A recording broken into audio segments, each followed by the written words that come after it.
So let's talk a little bit about producing the Emmy Awards, the Primetime Emmy Awards. You've done that several times. What are the main responsibilities of a producer on a show like that? You determine a theme. You help select the host. You try and come up with as interesting a way as possible to present the awards. You hope to add some unexpected entertainment value so it's just not endless awards. And it is a difficult job where more things can go wrong than can ever go right. In your opinion, what do you think makes for a good Emmy host? A good Emmy host is someone who is respected by the audience, can be humorous and irreverent about television, but underneath it all, when you watch this host, he or she, that you know that they respect the Emmy, they love television, even though they're up there making fun of it in some kind of way, at that particular time. If a host gets up there and really trashes it and has nothing to say and goes only for the laughs at the expense of the Emmy Award itself or the Television Academy or whatever, that's when you're in trouble. And that's happened a number of times on the Emmys. If a comic is out there and it's not quite working, out of desperation, they will turn to anything, including trashing their own show and trashing where they're standing at that time. If it gets them a laugh, they're going to go for it. I mean, that's just the way it is.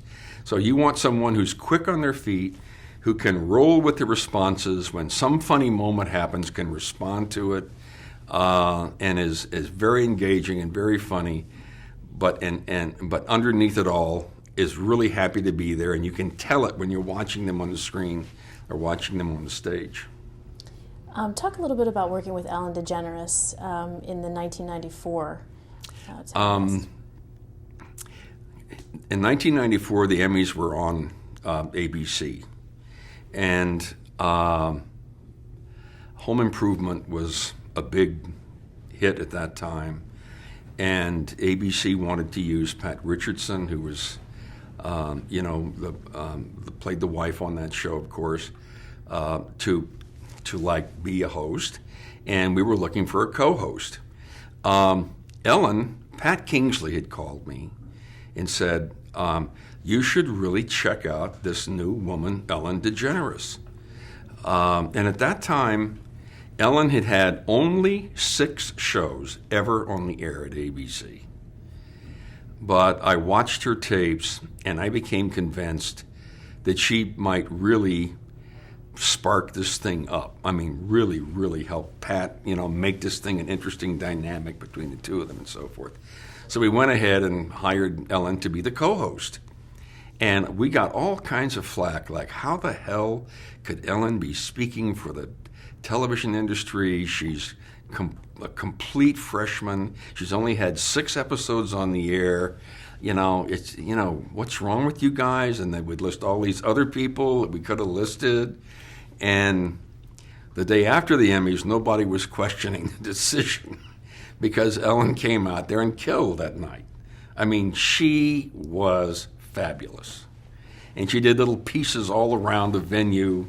I remember she did a piece up in the very, very top row of the auditorium, way up in the nosebleed section, and interviewed this old couple up there, and she simply said to them, "Who did you know to get these seats?" And that was one of those times when you made a decision that really worked for you. I mean, that really did work. And she has continued to be, of course, a wonderful host. How was the 53rd Primetime Emmy Awards telecast handled in 2001, right after the September 11th attacks? Well, that's an elaborate story. The 9/11 attacks occurred on a Tuesday, September 11th. The Emmys are going to be the following Sunday. The morning that I got up and started watching what was going on in New York on that Tuesday morning, it didn't take long to realize that the Emmys were not going to be going on that weekend as planned. There was a flurry of, what do we do now? There was hours of discussion about, is there any way we can still do the Emmys and pay proper respect to what's happened in New York? Did we completely change the nature of the show? At one point I was suggesting that we do a show about America, responding to this tragedy, and we don't even list the Emmy winners. We just put them on the screen at the end of the program, because I felt like nobody wanted to see a self-congratulating television industry get up there and receive Emmy Awards, 5 days after this had happened. So the obvious decision, which was the right decision, was to postpone it. And then, of course, we're dealing with 9/11, with the aftermath of 9/11.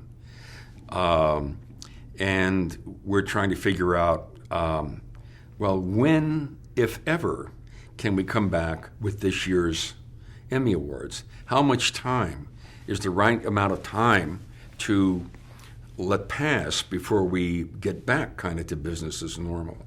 And I was sitting here with people, influential people in the business, some saying, you got to go ahead as planned, as normal. Otherwise, you're letting these damn terrorists win. To hell with them. Let's get out there and do the Emmys the way we normally do them. And then other people were saying, you can't possibly stand up there and give out an award 6 or 7 weeks after 9/11. It's just completely wrong, reflects really badly on our audience. It was hard. And we were working with CBS, with Jack Sussman, with Les Moonves. We finally decided to really reshape the show. And it was going to air on October the 4th. I think it was October the 4th. And we decided, out of respect to New York, we would connect the two cities. We would have New York on the air live, going back and forth with LA live. We were going to end it with the New York policeman, who had such a great voice, who was emerging at that time, singing America the Beautiful in New York, with the combined UCLA and USC choir of like 400 voices on our stage singing with them. We were going to go back and forth and back and forth. Cronkite was going to open the show in New York. Giuliani was going to appear on the show in New York. We were doing pieces on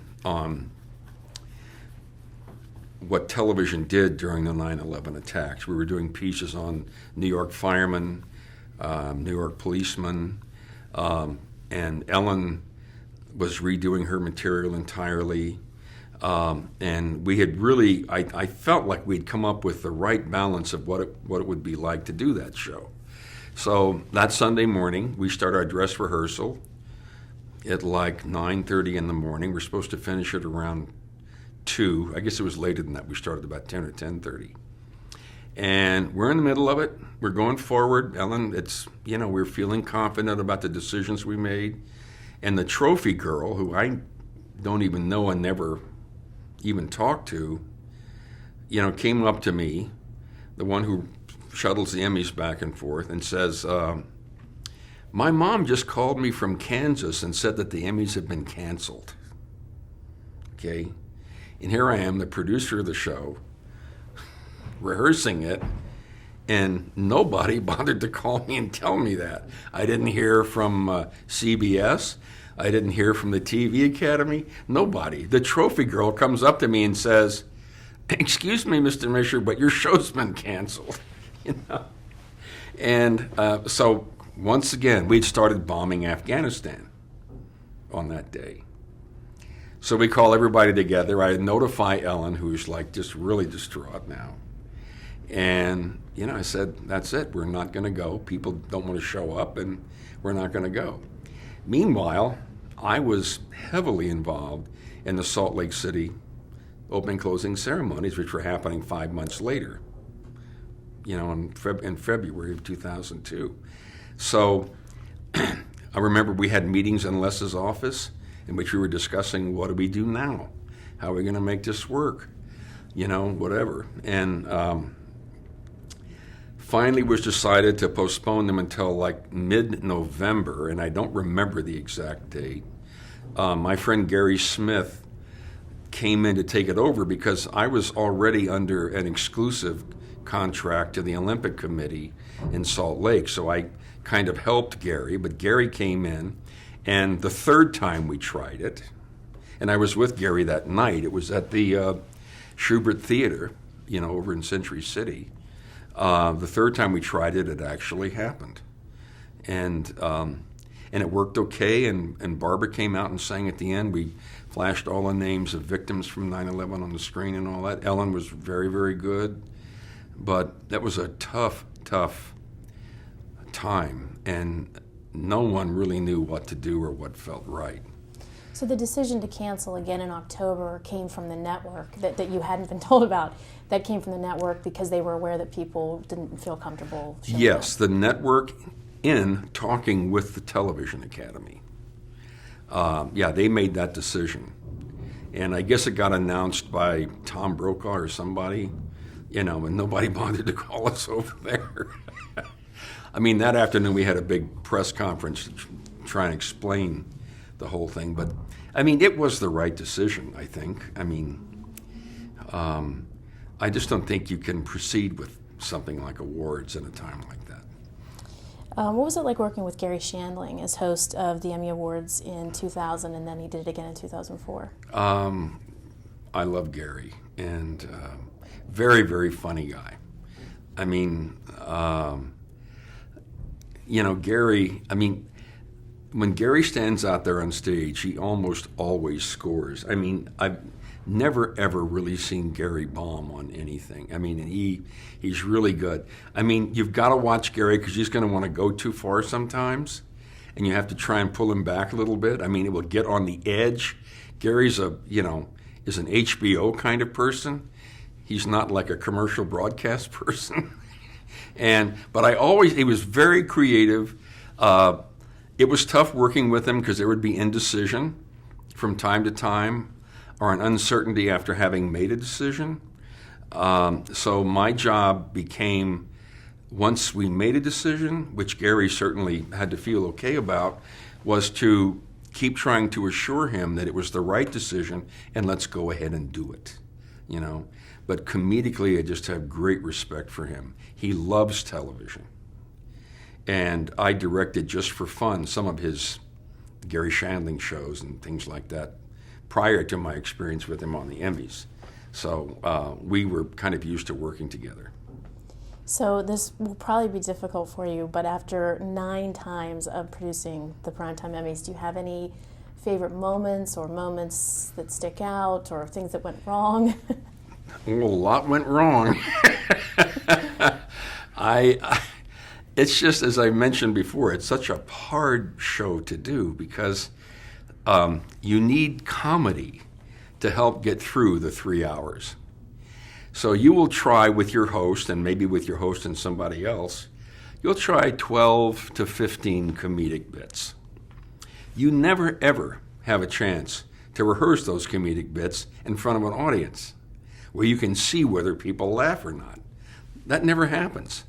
So let's say you're trying 15 comedic events, the sequences. Some are like 45 seconds, some might be a minute and a half long. 3 or 4 of them are not going to work well. You're going to be real lucky if you're batting 75% on something like that. And when they bomb, man, they bomb. And then that's the first paragraph you read about the next day in the paper, is what didn't work. That's why they're so hard to do. I think that the 50th anniversary of the Emmys, which was a show we did for Don Ohlmeyer when he was at NBC, and that was 4 hours long, believe it or not, it actually was a good show. And people wrote about it and enjoyed it and wrote in, even though it was 4 hours long. That was probably one of the better ones. The first one that we did with Gary Shandling was also very well received. The last one we did with Gary got shot down by a lot of critics, I think. But it's kind of a no-win situation, I loved being part of the Emmys because I grew up on television and I love television. And what's great about producing the Emmy Awards is that you're dealing with the best television. You're dealing with the best writers, the best directors, and the best shows. So on a night when you're honoring television's best, you really get to see great television in all these different areas. That's fabulous. But the show itself is just real tough it's tough to get it off the air on time. Unlike the Oscars, you've got to get the Emmys off the air on the second. So that means on shows like my show, some of the shows that I did, we had people like Meryl Streep giving wonderfully emotional acceptance speeches, but going on and on and on. And then you have to play music to try and get her off. I mean, that is terrible. It is terrible.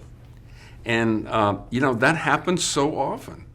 And the acceptance speeches, especially with erudite people like Meryl Streep, that's what the Emmys are supposed to be about.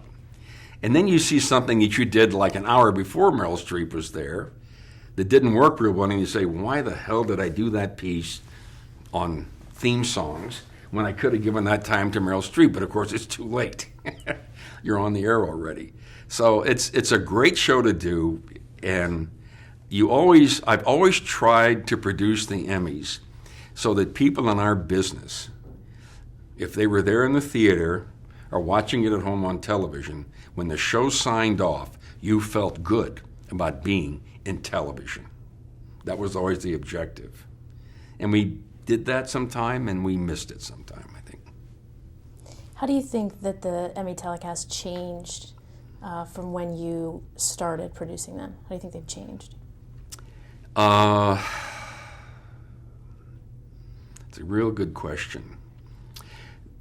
In general, I think that we are, as a culture and as television viewers, we are more hyperactive now than we've ever been before. I think there's less patience or tolerance for a moment that may not ring the bell, that may not be all that funny, and people are less accepting of that. I mean, I sit at home with a clicker in my hand at night when I'm getting ready to go to sleep and I start flashing through channels, and I dare something to hold my interest for 5 seconds. If it holds my interest for 5 seconds, I may stay there for 45 seconds or a minute. But seldom, if ever, will I just click it to a channel and say, okay, I'm going to watch that show. I mean, we are being conditioned to watch things simultaneously. I mean, our brains are able to absorb more. My son, who is 17, can watch 2 or 3 things simultaneously and absorb them. I don't think that's necessarily a good thing.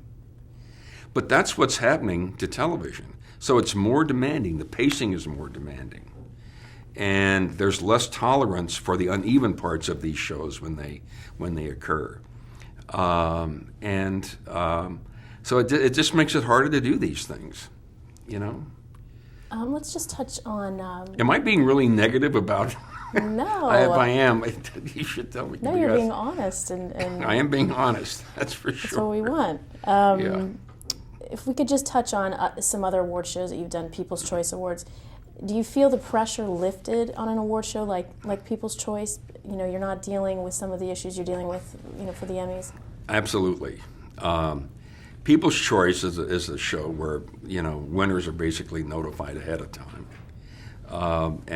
And so there, it's just a different kind of show, and it's not as high profile. Still some very good People's Choice shows are done, but it's different. It's, the Emmys is the epitome of success. That the Emmy represents the pinnacle of success in television. And as I mentioned before, I mean, directors give it to directors, actors give it to actors, writers give it to writers.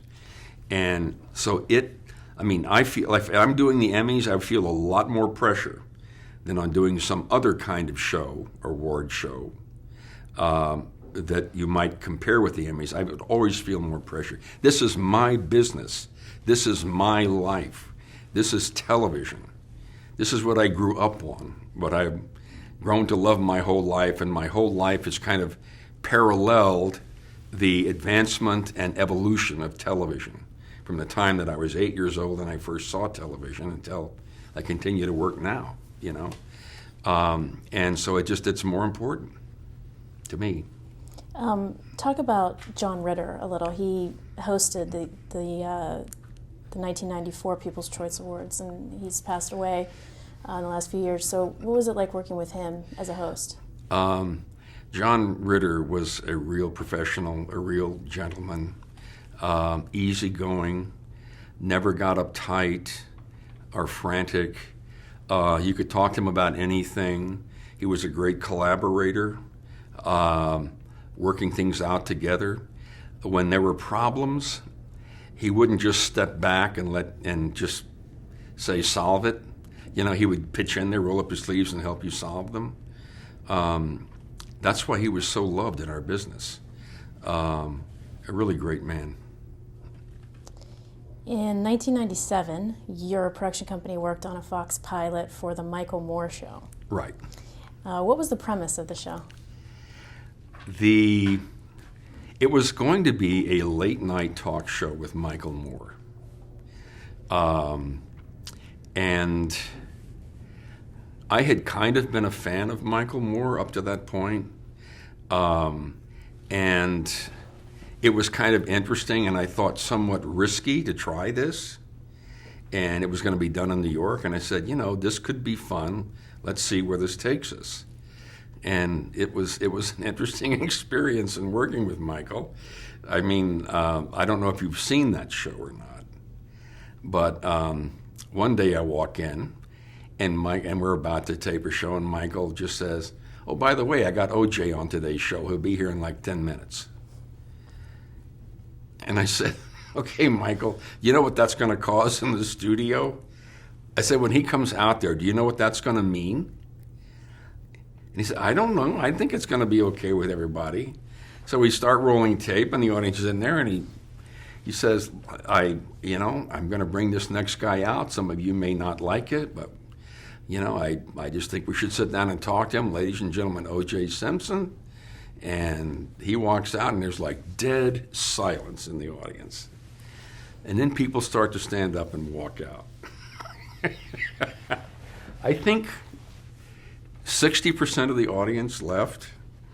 And then Michael decided to open it up to questions from the floor. And the 40% that were left just started nailing OJ.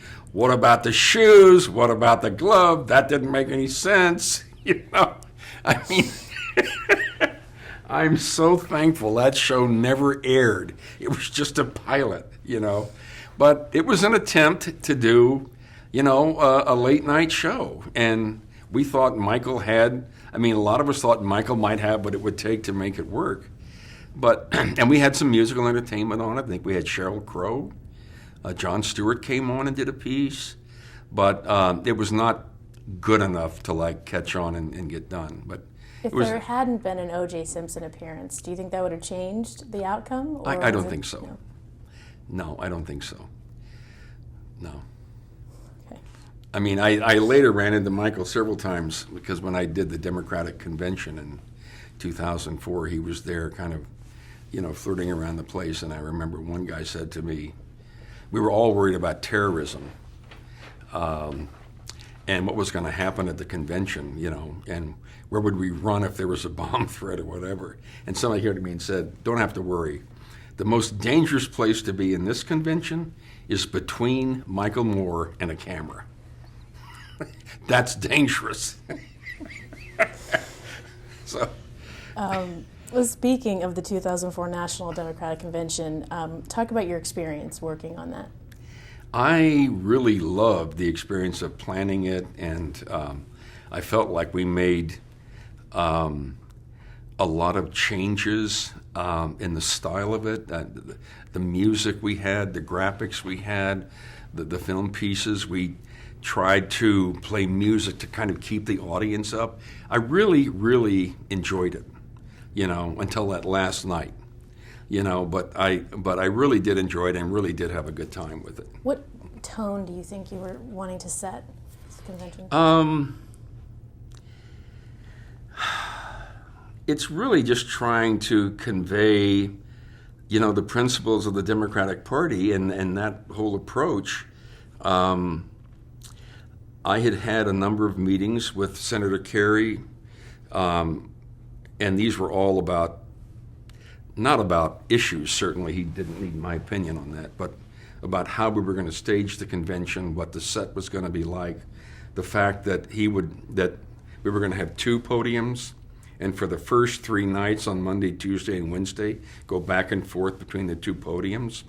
And then Wednesday night, working through the night, we were going to put a thrust stage in where he would come out to make his speech the following night. He would be out on the thrust stage, which worked, It was interesting to work with the Democratic hierarchy and structure because we never knew who was really making decisions. I remember on that Thursday morning when he was going to make his acceptance speech that night, having different people at different times come into the auditorium and tell me, okay, tonight at exactly 10 seconds, 5 minutes and 10 seconds after 10 o'clock, the senator's going to come through aisle L, down that row. He's going to be met by some veterans from his boat on stage right and then take the stage. And I would say, okay, that's a final decision, right? Final decision. That's it. And then because now we're going to plan to make it work that way. And then an hour later, some young kid from Harvard would come by, with a bow tie and glasses on and say, oh, no, that's all been changed. He's going to come in over on this side now. He's going to make an entrance from stage left. And that's the way it was the whole time. We never knew.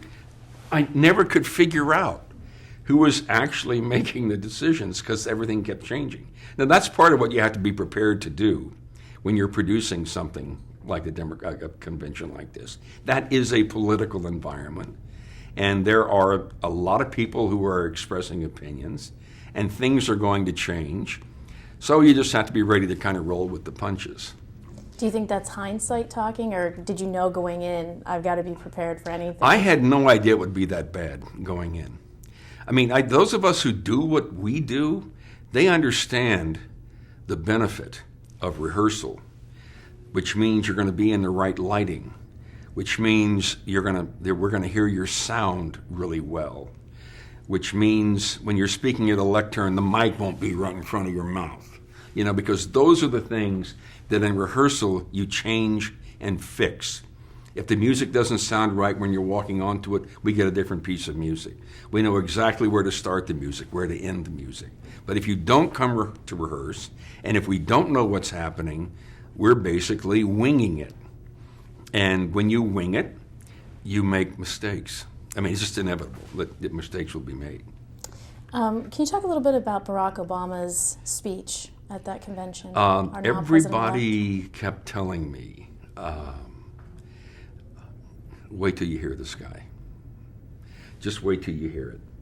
And when you're running a convention like that and you're up there calling the cues and talking about who's coming next, and people are saying, Hillary Clinton just added 2 minutes to her speech, or Al Gore just cut this out of his speech, and you're up there trying to make all these adjustments and get the word around to everybody.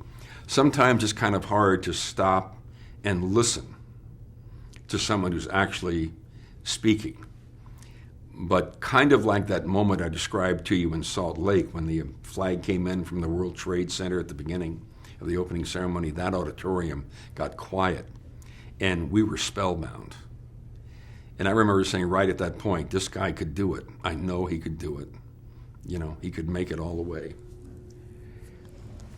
Did you see the potential for that in rehearsal? Did he rehearse his speech at all? He did rehearse, but he didn't read the whole speech. None of them actually would go through their whole speeches in rehearsal. We came out to make sure, number one, they could see the prompter okay. We wanted to see how they looked in the lighting. We wanted to select a background for them that would be the best.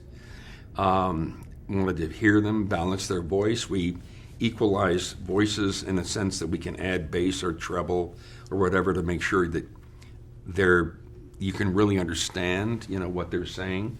So those are the things we rehearse, but we seldom ever rehearse the entire speech. I think you were just speaking a moment ago about the last night of the convention. Right. Can we talk about the incident that occurred? Right. Can you just describe it for us? Well,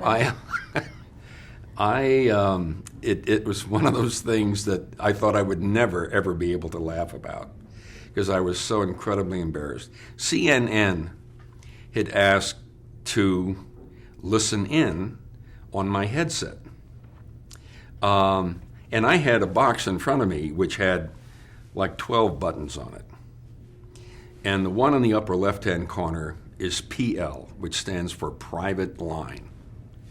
And when I press that button, I'm talking to my crew, okay, which is just the 150 people that are working for me who I'm saying, do this, do that, go for this, stop for that, whatever.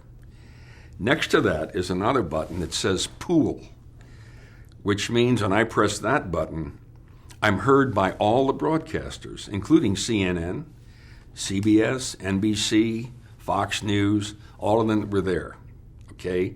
So through the 3 days, I didn't know what was going on. I never listened to CNN. I guess for the whole time, instead of CNN being on my pool button, they were on my PL button. I don't know how that happened, and I still don't know how that happened. I don't know whether they hooked it up wrong or whatever, but I was doing all kinds of strange stuff on my PL button, which I do with my crew. And when I hit the pool button, I was always very proper, and very careful. And I would hit the pool button and say, Senator Kerry will be entering in 15 seconds down aisle L or whatever, And I would tell them everything. Okay, here's last paragraph, Senator Kerry's speech, going to this, going to that, when I hit the pool button. So I thought when that button was off, nobody was hearing me. And when I had the problem with the balloons, okay, the pool button was off. That was the first time I realized that they were hooked up on my private line, not on the line that went to all the broadcasters. And that's what happened. And, I was very, very upset, because we wanted to bring our own balloon guy to Boston, someone who had experience in doing this kind of thing. And the mayor of Boston and the Democratic National Committee said to us, you must hire some local people. You're bringing all these people in from New York and LA, you've got to hire some local people. And so they said, you've got to hire a local balloon company. So we hired a local balloon company. They loaded the balloons up in the grid work 10 days ahead of time, and they just had never done it before. We found out later that they did balloon birthday parties and made little twisty characters. They had never done this before. They brought somebody in who said that he had. They put the balloons in the drop bags, really, really hot. The lights are all up there. The heat's trapped in the ceiling. Balloons get bigger. And man, they're not about to come out of those bags. I don't care what you do, And so when they didn't come, and I kept asking them to come, I just lost it. I lose it from time to time, and it just happened. And I'm sitting there just really pissed, and nothing's coming down at all. And I have like 15 phones in front of me, and all of a sudden they all start lighting up. And Jason, who's out there, my assistant, says to me, I don't know what's going on, but all the morning shows want to talk to you. That's what he says to me. That was the first I realized. And then people started yelling at me that they had heard me say those words. And then later I found out that Wolf Blitzer said, that's not us, that was Don Mischer, the executive producer of the Democratic Convention. I just felt so bad. I felt like I had damaged the party's chances. I felt I just wanted to get out of there. So the next morning I got up at like 6:30, got the first flight back to L.A., and Susan, my wife, knew what had happened. She was not there with me. So she said, look, let's just get in the car and drive around. We were like decorating our house at the time and putting in new landscaping. Let's just drive through Beverly Hills and see if we get any ideas about landscaping and try and forget about this.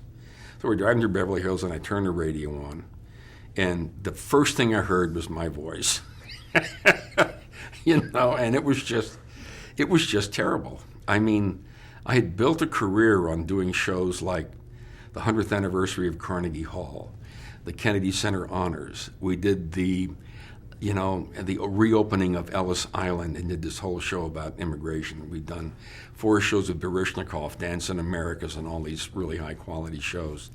Worked somewhat from with the New York Phil, did operas and everything else. And suddenly, that was how I was becoming, known.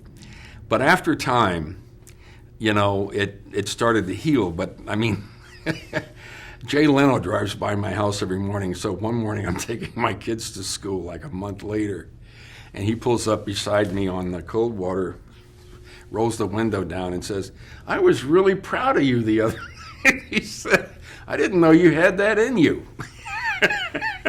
I mean, but I still don't live it down. And when we were doing, this is how absurd it is. When we were getting ready to be awarded the contract in China to do a $25 million show, the opening ceremonies of the Special Olympics, there were other people who wanted that show. They would rather get it themselves than give it to us, other producers. And they brought up the Boston incident in a big meeting with the Communist Party in Shanghai with the party leadership and said, he had a problem with the with the Democratic Convention. Did you hear that? And Madame Ying, who was the second most powerful person, she's, the woman who's really in charge of the Communist Party in Shanghai, said, I just want to tell you something. That was brought to my attention. And she said, that's the kind of guy I want on this show, which really made me feel good. But I will, I'll forever be, just embarrassed and sorry that happened, but it's just nothing you worry about now. It's just long gone. Was there any fallout at all, FCC stuff or anything like that? No, none. I did a big thing on apologizing, which was carried on the front page of the LA paper, which I decided I needed to do, which was fine. And my kids, who are now 17 and 13, really enjoy going to YouTube and playing it for their friends. And it's become, unfortunately, part of my legacy. I keep hoping that as time goes on, maybe YouTube will start to take some of that old stuff, off the web. But anyway. Okay, so let's move on to another more cheerful topic. How about working with Barbra Streisand on her Timeless concert at the MGM Grand? Okay. Greatest respect. I have the greatest respect for Barbra Streisand. She really has a gift in terms of, her talent and it's a tough process. She always gets to the right decision concerning what she's doing, what she's wearing. The production values and all that. And we produced this thing together, she and I, and we directed it together. The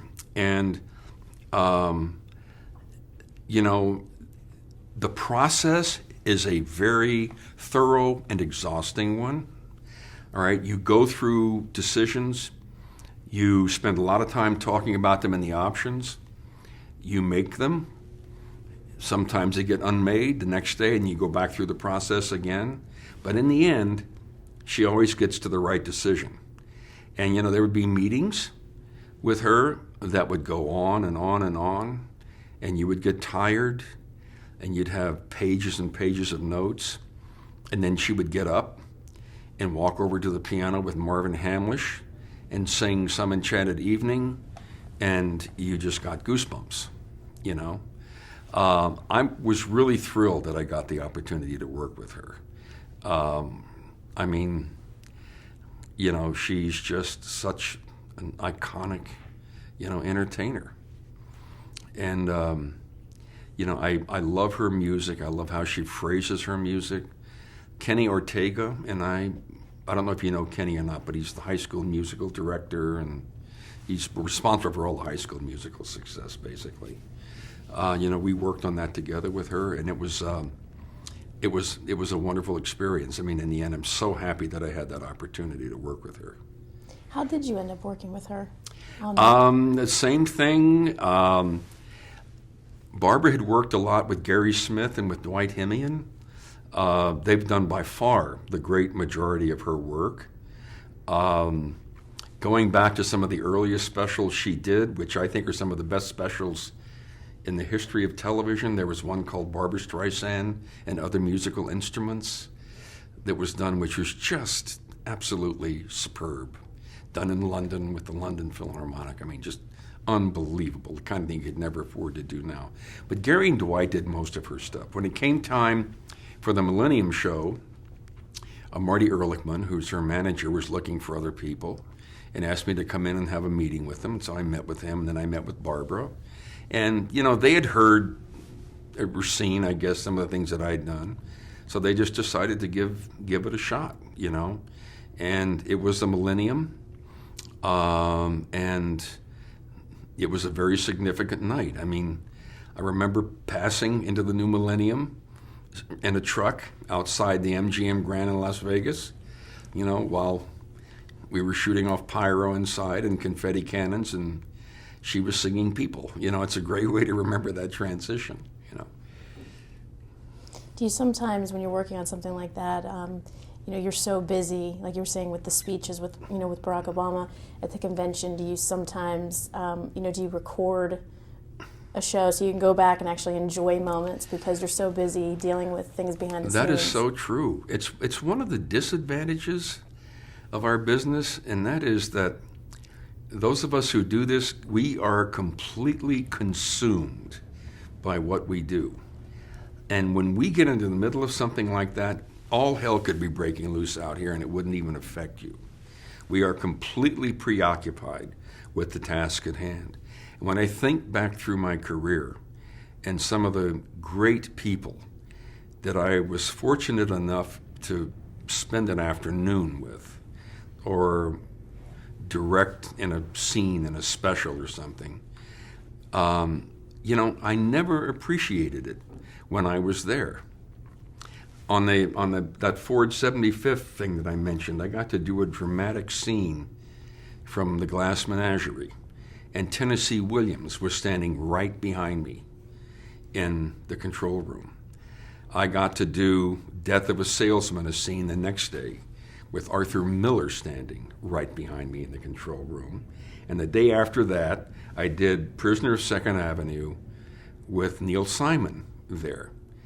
And I was doing like 4 and 5 minute scenes of these great American plays, and the playwrights were standing with me in a control room. Now, I never thought twice about that when that was happening. I would say, "You okay with that, Mr. Williams?" Or "How's that, Arthur? Did that seem like the right reading from Ed Asner?" Something like that. And bang, go home and eat, and next day you're into the next thing. Never appreciated it. I mean, you're just too busy. The same with a lot of the people we worked with on the Kennedy Center Honors.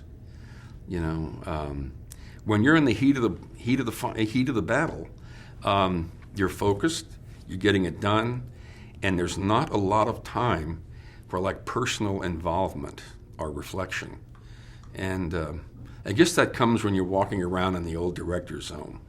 I've heard that there's a director's home someplace in the valley where these old film directors are walking around on the second floor saying stuff like, "Why did I go to a wide shot there? I should have stayed in the close-up." Or "Why didn't I cue the snow earlier?" Or whatever. There's 2 shows that I want to just touch on briefly, and one of them is a special that you did with Cher. It was Sonny and Me, Cher Remembers. Yes. And how did the show pay tribute to the late Sonny Bono? that show, Cher decided that she needed to do something that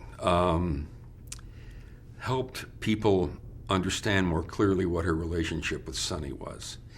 After Sonny died, there were a lot of people that felt like Cher had just dismissed him and just kind of threw him out and didn't respect him. And I think she felt like it was important for her to kind of set the record straight and talk about the good things that happened between she and Sonny. And I think that's what prompted this. I know it ended up on CBS. I know that people were very anxious to get it, and there was no trouble getting the show made.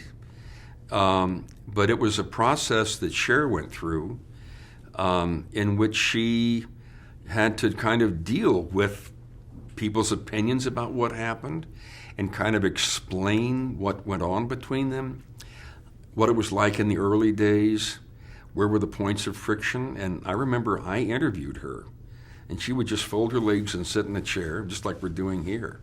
And I interviewed her for hours and hours and hours. And that kind of became like the backbone of the show. But in the end, I think she and I think everybody that saw it felt more comfortable now of understanding what their relationship really was. I know it got good press, it got good reviews, and it was difficult for her. There were questions I would ask her in which she would simply say, I don't want to go there. Is it difficult for you on the, that side of things, when you're dealing with a subject that's, where there's loss, or, you talked about Donahue and Kids and Jim Henson. How do you deal with that on your own? And do you separate yourself from the subject, or? Yeah, you try to. I don't think you're ever entirely successful in doing that. But, the main thing is you feel embarrassed about digging too deep sometime into people's emotions. That's private. Why would they want to talk about it?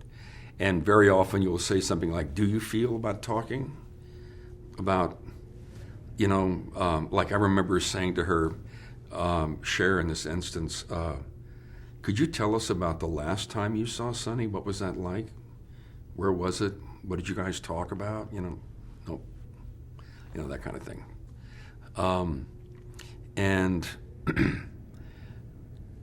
I don't think you do a good job with that stuff if you close your emotions off. I think you have to figure out a way to channel them and use them to help you understand how the party you're talking to feels, and using them to understand how many viewers might feel about what the subject is. And it was the same like with Jim Henson. But yeah, there are tough times. I get moved emotionally. Oh yeah. And I like that. I like feeling that. And when we can do that with viewers, that's when you really feel like you've accomplished something. And I also just want to talk about the Wayne Brady Show. Right. In 2001 that you directed and produced. Now, a lot of us know the Wayne Brady Show for the daytime talk show that it became, but it was actually a variety show, correct? This was a primetime variety show. Was this in 2001? Yeah, 2001. This was happening at the same run-up time to 9/11. It overlapped 9/11, the Wayne Brady Show did. It overlapped those Emmys that we were talking about that got canceled twice before they finally aired as well. I had seen Wayne in kind of with his show in concert, and I was blown away by his impressions and how quick he was on his feet and interacting with people, with his likability. I mean, there are people that just get on a television screen and you like them. It's like, they're actors. You just have a gift in how they look. Jack Nicholson, just the way he looks at a camera, makes it work. Richard Pryor was a comic who, just the way he looked at a camera, could make it work. Just something about it. And Wayne is that way on television. And we had a lot of fun, and we had great dancing. And, I think in retrospect, we probably tried too much sketch kind of comedy. That's funny. Every time you ask me about these shows, I say a few things and I start talking about what needed to be improved. But in the case of the Wayne Brady show, the singing, the dancing, the improv with the audience, A+, right across the board. When it came to sketch comedy, the kind of comedy that you have to get into a rehearsal hall and work on, where you work on the timing and you work on the delivery of the words and the pacing, the intonation to maximize your laugh. That was hard for Wayne because Wayne was an improvisational player. He was not like a Sid Caesar or, a modern day comic who works on the timing and works on the script like a Gary Shandling would in his show, where he works on the comedic delivery and works on it, and then gets it nailed and delivers it that way when you're shooting it. I mean, Wayne would wing stuff from time to time, and sometimes it was wonderful and like a home run, but other times it wasn't. So if we made any mistake on Wayne Brady, it was we tried too much scripted sketch comedy, which he did not embrace very much. In all the other areas, he was fine. But we came out of the shoot real well when we went on the air in August, and people really liked him. But the show did not catch on. And it's just one of those things that happens. And that's what happens to most pilots and summer series. They don't catch on. Did you have any interest in doing the daytime talk show that they were turning it into? No, I've never really had. No, I loved doing the primetime show. We had great music, a terrific group of dancers. We had cast characters who've gone on and had nice careers and all that. But and Wayne is still doing Vegas shows and doing well, I think. I mean, I've not talked with him for 3 or 4 years, however. So in 2007, we're coming up to we're at the present now, you produced and directed the Miss America pageant on CMT. Right. And how did you approach... I did not direct that, by the way. Okay. I was the executive producer. Executive producer. So how did you approach producing the pageant? We did it for CMT. We knew we were dealing with an institution that was struggling, okay? When I grew up, the Miss America pageant in the 50s and 60s as a kid was gigantic. It was the same as the Oscars. It was like a must-watch TV night. And just as award shows have had their problems, these types of shows have had their problems. And honestly, Miss America suffered because the leadership of the Miss America organization has been somewhat reluctant to make changes that would contemporize the whole process, although they were open to those, and we did come up with a few, We wanted to show respect for it. We wanted to try and contemporize it in a sense. So we tried to have more interaction with the judges, for instance. Reality shows like American Idol, where talent is judged by a panel, viewers are interested in that right now. So we tried to have judges participate more. We got to see preliminary votes of what they did. We had judges we actually shot and put on the air for the first time ever, the judges' actual questions of the girls, which normally is done in a room, backstage a day or two ahead of time and never put on television. This is where they actually pressed the contestants about what's going on in Afghanistan, or what would you do about the health situation, or how do you feel about abortion? I mean, tough questions, and we actually tried to put that on, trying to put the judging element and make it more of a live kind of, judging element into the show. And it did reasonably well, but it's a show that's going to struggle. I wish it weren't that way, but it's going to struggle. We did it just that 1 year in Las Vegas. And what about Music Rocks? Can you talk a little bit about that? That's also from 2007, 2008. Okay, well, we did Movies Rock in 2007 at the Kodak Theater. A wonderful show to do. We did it with Condé Nast.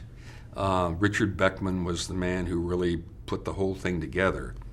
It was interesting because our concept was we wanted to take motion picture music, classic motion picture music that we are all familiar with, and have today's popular artist perform it. And I went to many agents of established movie stars and talked about this concept. Beyonce singing Somewhere Over the Rainbow. Usher doing a recreation of Singing in the Rain. Carrie Underwood doing Sound of Music. And I got very negative response from people in town. These young people, the opposite is what we found.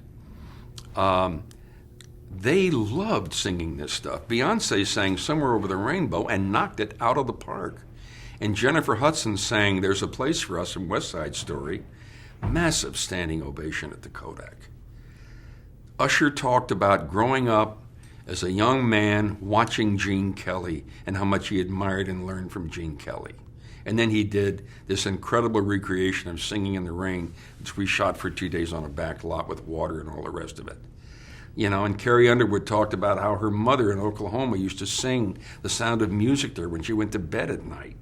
And then we sang it, we had put, I don't know if you saw the show or not, but we put, Julie Andrews with the hillside thing and all that. We put her up there on the hill. We had a 65-piece orchestra playing it, and she sang The Sound of Music. And boy, it really worked. It's coming back, Everybody liked it. The ratings were good. It needs to be promoted more. But it was gratifying for us because none of these kids were alive when this music was first heard and brought into our culture. But it lives for them. And, they love singing it, and it connects them to our motion picture history, It's a wonderful, really solid program, which I can't wait until we do it again. And then you also got involved with Fashion Rocks. Did Fashion Rocks just last year. And tell us what the premise is of Fashion Rocks. The premise of Fashion Rocks is the relationship between fashion and music. It's harder to pull fashion and music together than it was to pull movies rock together. There is certainly, we often define times in our lives by what we wore and by what we were listening to or dancing to. And so in that sense, this works. And we tried to point out how the British invasion with the Beatles and everybody else, how that influenced our look, and how it was how punk influenced our look and all that. And there were pieces spread throughout the show that tried to do that. We had some wonderful, wonderful performances. Fergie performed with Deborah Harry. Leonard Skinner performed with Kid Rock, doing All Summer Long and Sweet Home Alabama, which is the same kind of groove. And we had, Mariah Carey. A lot of great. Justin Timberlake and Beyonce sang the songs from Motown. Ain't Nothing Like the Real Thing, Baby. Stuff like that. They were really great performances. Okay, and you've brought it all the way up to the very end here, Bev. And now we have to take one more little break. Okay, no problem.